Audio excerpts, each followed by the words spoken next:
क्या नाहर सच में शीतल के मर्डर के जिम्मेदार हैं?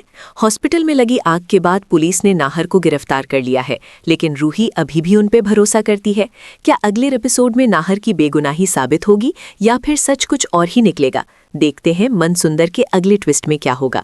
दोस्तों, मनसुंदर के पिछले एपिसोड में हमने देखा कि शीतल को हॉस्पिटल में पॉइजन दिया गया था और जब उन्हें होश आने वाला था तभी अचानक हॉस्पिटल के उस वार्ड में आग लग गई जहां शीतल एडमिट थी। इंस्पेक्टर को शक हुआ कि ये आग जानबूझकर लगाई गई है ताकि शीतल कुछ बोल ना सके, और इस सब के बाद पुलिस ने नाहर को शीतल के मर्डर के केस में गिरफ्तार कर लिया है।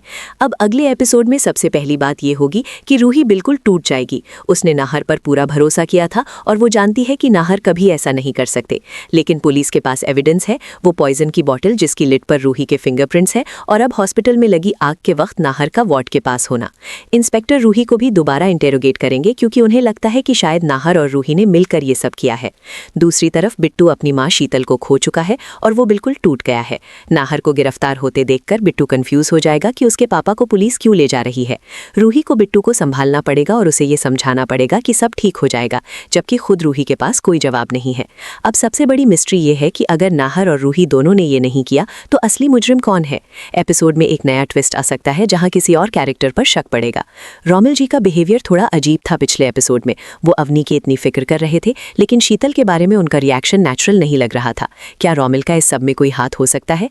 और फिर स्पर्श का भी एक मिस्टीरियस एंगल है। वो हॉस्पिटल में था जब आग लगी और उसने कहा कि उसका फोन बंद हो गया और फ्रैक्चर की वजह से वो वापस ड्राइव नहीं कर सकता, लेकिन हॉस्पिटल स्टाफ ने कंफर्म किया कि कोई स्पर्श नाम का पेशेंट एडमिट नहीं था।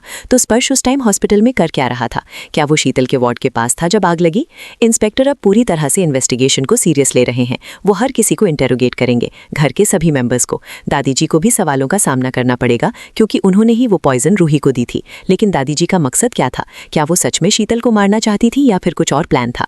अगले एपिसोड में एक और बड़ा रेवलेशन हो सकता है। शायद किसी को शीतल की डायरी या फोन मिले जिसमें कुछ ऐसा हो जो ये साबित करे कि शीतल की जान को खतरे का अंदाजा था, या फिर सीसीटीवी फुटेज मिल जाए जो ये दिखाए कि असली मुजरिम कौन है।